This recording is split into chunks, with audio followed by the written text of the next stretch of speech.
Hello everyone, and today I am absolutely blessed with being able to partake in a Q&A session with fellow OCA student Stewart Benstead. The Q&A will be about my bipolar disorder. It is part of the project for collaboration, narrative and context. Being a photography student with bipolar disorder presents specific challenges for me, and being able to answer some questions from a fellow student will hopefully give other students some insight from an insider's point of view. Hello, Lee. Thank you for agreeing to talk to me about your bipolar disorder. Perhaps we can start with you explaining to me what bipolar disorder actually is. And what misconceptions do you think there are? What do people think bipolar disorder is and just really isn't in your experience? Hi, Stuart, and thanks for the first question. So, bipolar disorder is a mood disorder that kind of goes like where you have periods of depression lasting several weeks, sometimes to several months, followed by kind of a period of normality, and then periods of mania. And what's described as mania is kind of like hyperactivity. You can experience psychosis, which is kind of hallucinations, and they can be visual hallucinations or auditory hallucinations. So you can engage in excessive goal-directed activity, which means you get hyper-focused and obsessive over a specific task, feeling overconfident, feeling like hyperactive, elevated mood, so you're so happy. Then that also kind of like coincides with increased energy, so the ability to be able to run without any sleep.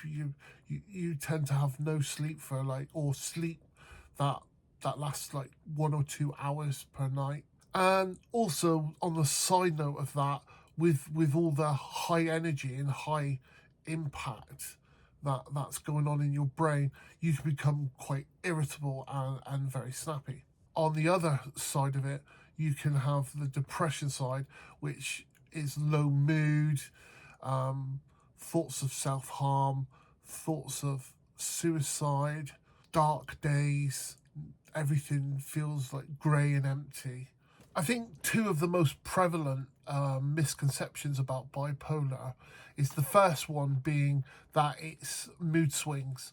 You often see and hear people describe someone with irritability and mood swings, like, they're swinging from happy to sad throughout the day, as, oh, he's got bipolar or she's got bipolar. And it's not that at all. We don't suffer with mood swings, we suffer with mood periods, and that's one of the biggest misconceptions. The second one, and you find this in a lot of movies and TV shows, is people being portrayed as violent and aggressive, and that is a complete misconception. Most people who suffer with a complex mental health condition are so far from violent and aggressive that it makes me particularly angry when I see it being portrayed that way. And when were you first diagnosed? Was that diagnosis linked to anything else, such as PTSD or anything from your background? It's quite funny because I was first diagnosed in 2013, and looking back at my history, you can actually see patterns of bipolar behavior. And although I was in the military and I somehow slipped the net, because bipolar is a disorder. It's not so when you're in the normal period, you kind of present normally, and periods of like mania can often just be put down as boyish and laddish behaviour. So I somehow slipped through the net. And yeah, it was only till I had a major psychotic break that I was diagnosed. Is it just a genetic condition? Are some of us just more likely to suffer it than others?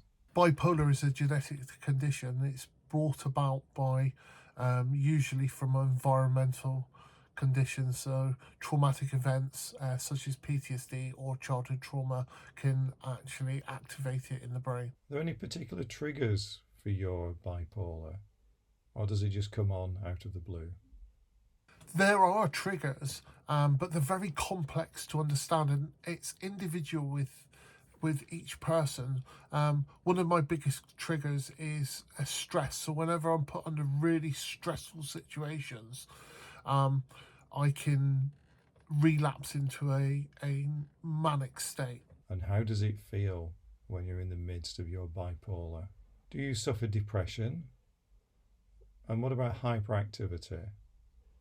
Or both? Or is it mostly just one or the other? God, that's a deep question, Stuart. How does it feel? Whilst I'm in a manic episode, it feels absolutely fantastic. I'm on top of the world, and I couldn't be better. I am the greatest of great. I am delusional to the point where, like, reality doesn't exist.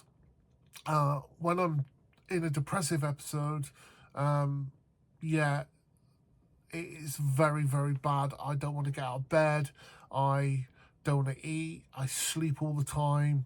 It's not a good place to be, and it's very difficult to kind of articulate how that feels on a video. I remember in previous conversations, when you were in the middle of an episode, you heading off into these wild word associations. Does that happen often? And could you give us an example? So yeah, when I'm manic, I often have what's called pressured speech, and it's also known as word salad. And it's a kind of where you start a sentence with one thing. So you might be talking about going to buy oranges from the supermarket, and you end up just spewing out words. Your brain just goes off into different thought patterns and different words, and it just all jumbles up into a word salad. I think that's the best way to describe it without trying to kind of mimic it. I think you might have said previously that sometimes you hallucinate. Could you explain that a little bit more?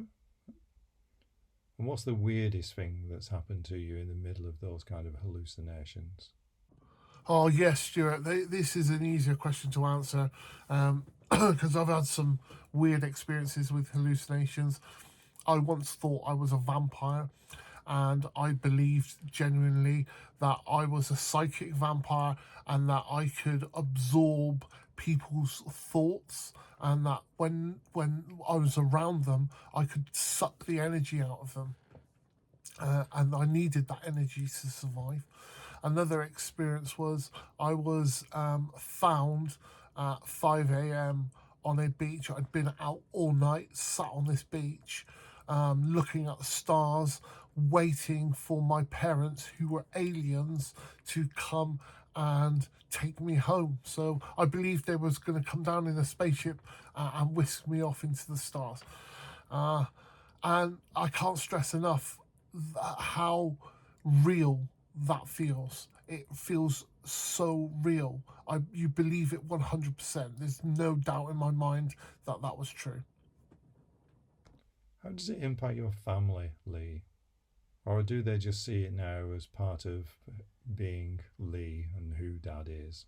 I think when I first got diagnosed, it really impacted my family because I had 5 hospitalizations in the first year of being diagnosed, and that was kind of scary for everybody.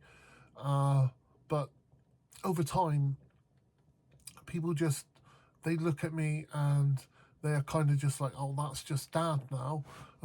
They're so used to my mood being elevated, that they don't take no notice of it, to be fair. How does the world look when you're in the midst of a bipolar episode? I remember my mother, when she was depressed, talking about all the colour draining out of the world. Is it similar to that? Or are colours amplified? Or you explain to me. Oh my god, for me, when I'm in an episode, the world just looks absolutely beautiful. It looks fantastic. Colors are so much brighter, vivid, vibrant. The sounds are amplified. It's like musical melody. I can't begin really to describe how it feels, because you're just deluded, aren't you? Is there any particular message that you want to give people about bipolar? I know often you've talked in the past about there being a lot of misconceptions out there. What are the things you really want people to understand? And how should people behave when you're in the midst of a bipolar episode? Should they treat you differently or just the same? And is there anything else you'd like to tell us? Oh, Stuart, I think I would just like people to kind of have a little bit more understanding about what bipolar disorder is, and a little bit more empathy towards people with mental health conditions as a whole, because it is very difficult for people with mental health conditions to open up and talk about their experiences. Also, as far as I'm concerned, I just want people to just treat me as they normally do, regardless how I come across to them. If I'm coming across as unusual or different, I don't really want people to kind of judge me. So I'd rather them just treat me exactly the same way as they always treat me, and just look at me as me, not as, oh, that's the guy with bipolar. Okay, Lee. Thank you. That's been really helpful. No, I just want to thank you, Stuart, because it's been an absolute pleasure sitting here and talking to you about my bipolar experience.